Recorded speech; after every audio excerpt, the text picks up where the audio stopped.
Hello and welcome back to your trusted local podcast. We have a brand new room and we are so excited to share this with you. It's been a minute. It has been a hot minute. It has been several months of a minute.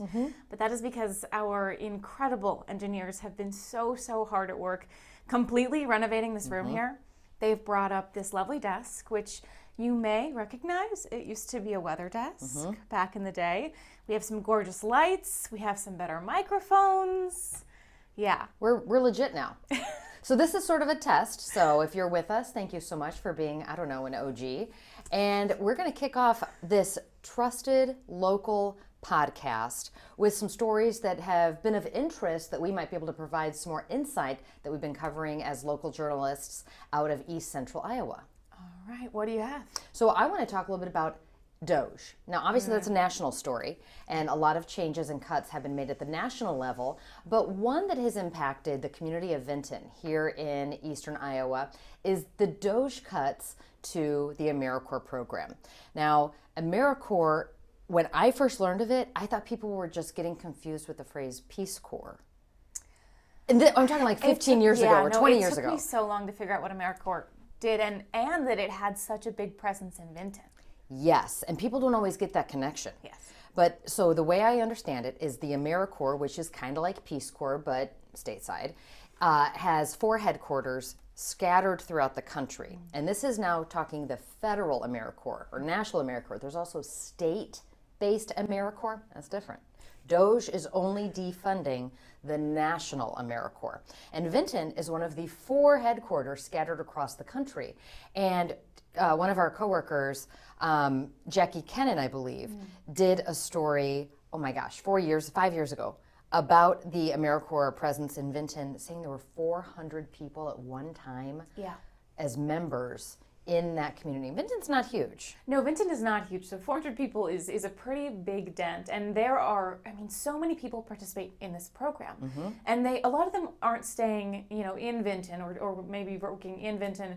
A couple months ago, I did a story about some Vinton AmeriCorps workers who were helping with the hurricane responses. Yes. So they had flown them out, to the Carolinas, to Florida, helping with all of those hurricane responses. So they are based in Vinton, going everywhere for their service projects. They were pulled out of, I think, Illinois to go there. Well, and Becky, you're hitting on something that is a universal for AmeriCorps. So full disclosure, I used to oversee an AmeriCorps program for the Zach Johnson Foundation. I co-wrote the grant and then managed the person who managed the staff. So that's way too much, but to give you some insight.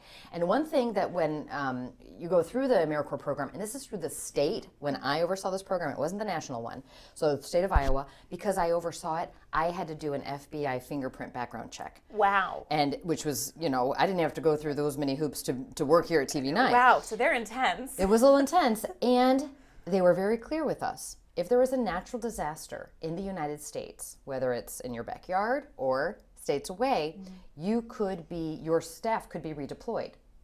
So you may have brought them in to do, for example, we had them work at Kids on Course University, which is a summer program through the Cedar Rapids Community School District. We also had them do tutoring and mentoring during the school year.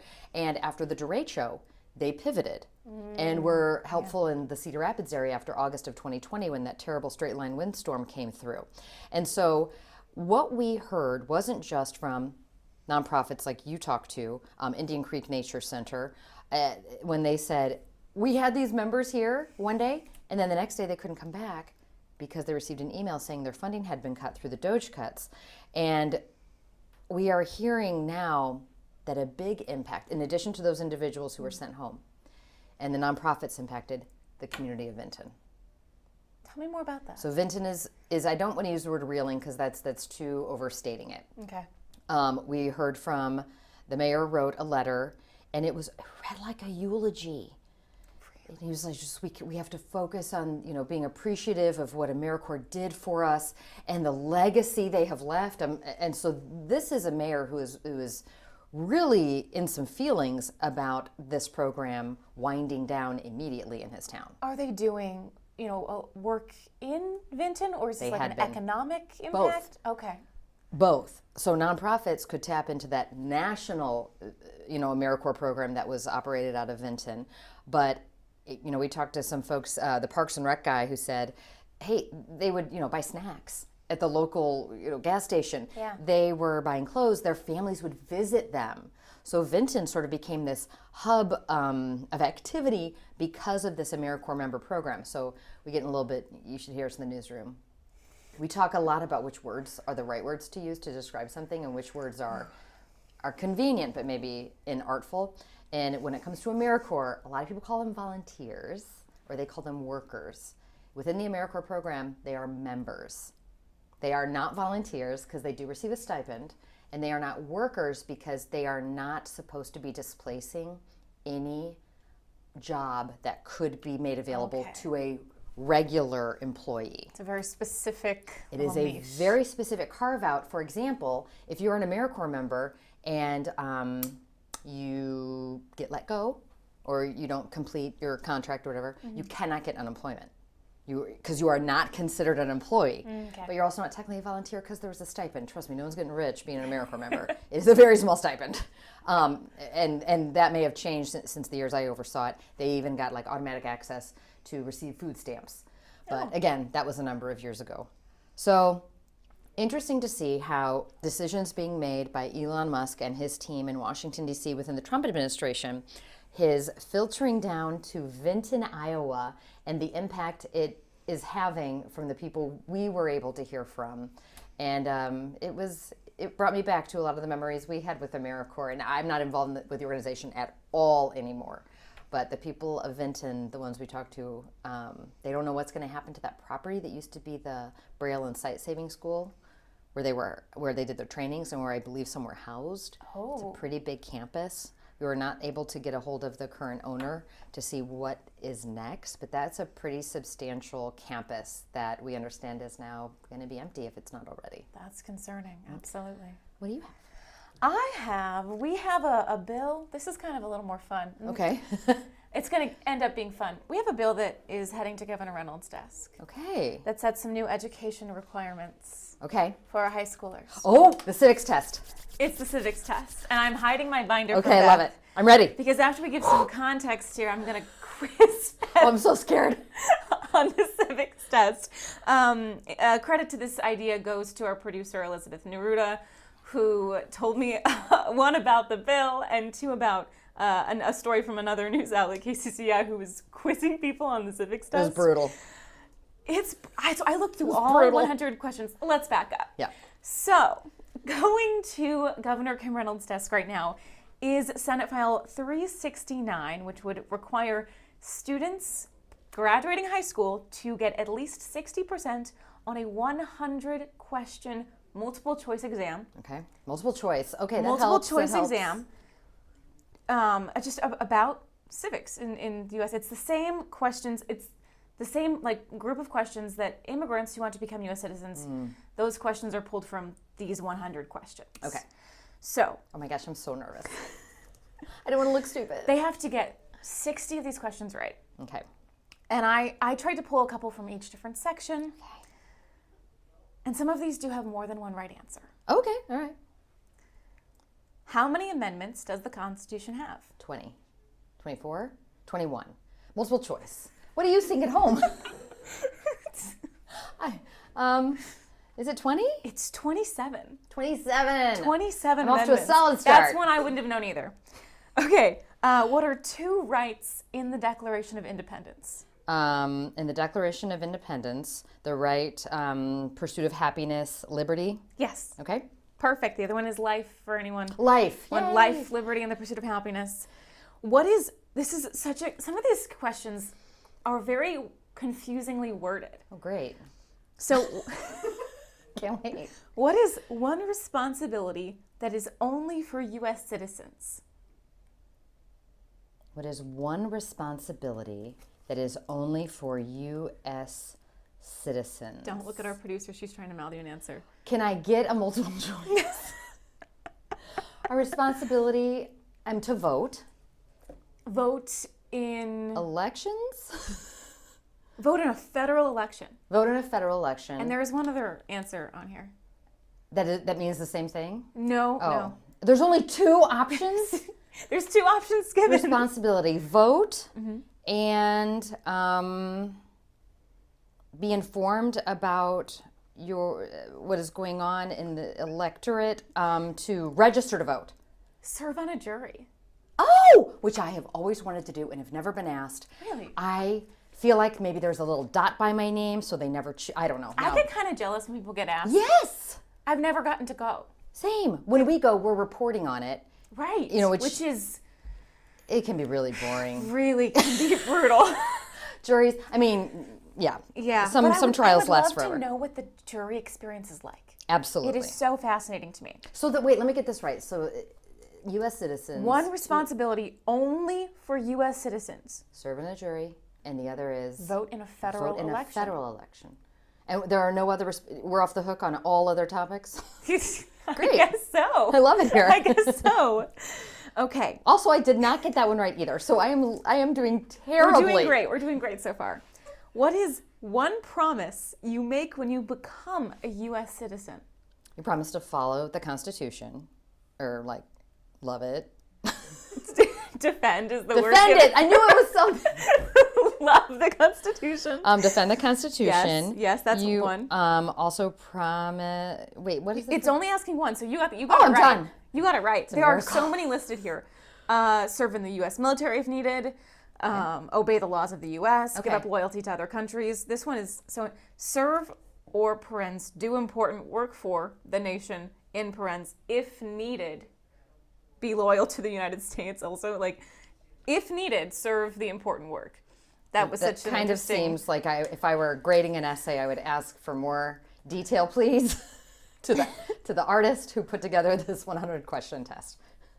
Anyway, I'll ask one more. Thank you. What is one thing Benjamin Franklin is famous for? Well, a lot of things. And the first thing I thought of was not on this list. Well, he was obviously one of the signers of the Declaration of Independence. He was at the Constitutional Convention. I feel like that would be accepted.